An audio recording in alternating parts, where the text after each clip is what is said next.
Hey guys, what's going on? So my video is going to be about some issues that I was having with question 2 on the homework. It was some debugging issues, and I thought it might be kind of useful because it was a little bit frustrating for me, but I felt like it was a good learning experience, making some of these mistakes and seeing kind of where they lie and what's going on in the query itself.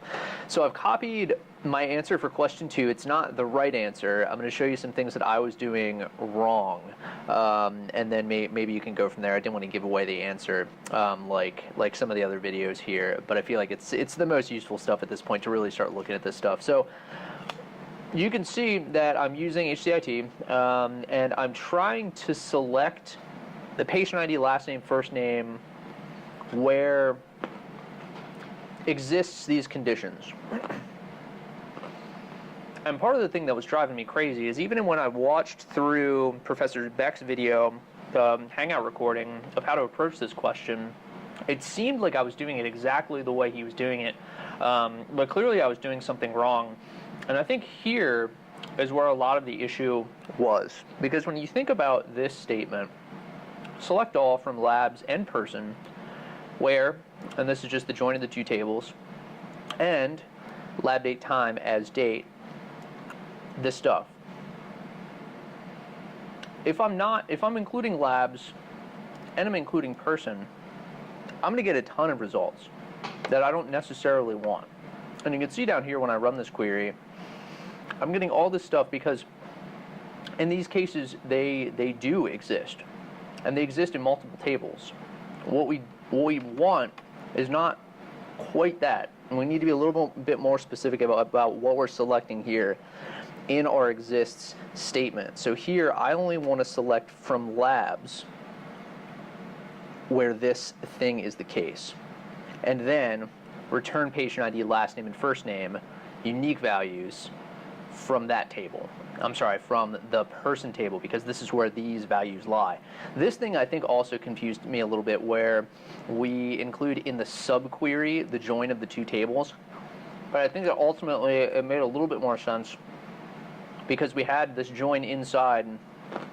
Now I'm using labs here and person here. I think that also confused me a little bit.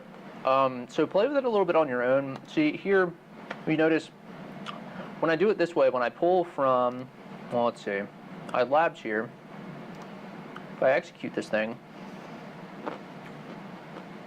even now I'm getting these weird results. I mean, I'm getting, almost the entire table. That's probably the entire table in terms of rows.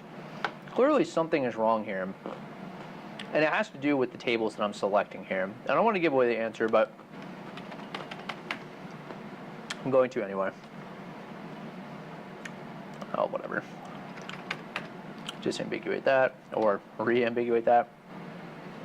This was the answer, because we only want to select these things from labs, and then select the data, essentially, for those things from person. And when you overlap those things, you run into this weird kind of Venn diagram effect where you're grabbing a bunch of data that you don't necessarily want. So I guess long story short here, and I'm kind of starting to ramble on, was that it was my finding that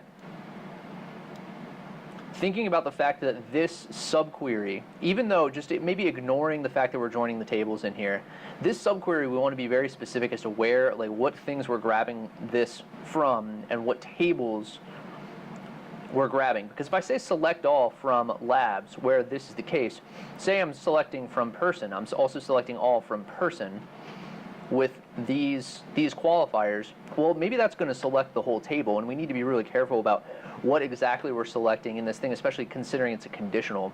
It drove me bananas for a while. And same thing up here, not taking from person and lab, we're just taking from person this data. Otherwise, it's going to be a little bit weird with this exists operator. Anyway, I know that was a little bit abstract and a little bit rambling, but I hope you guys found it useful. Please feel free to leave comments, and I'll see you guys around.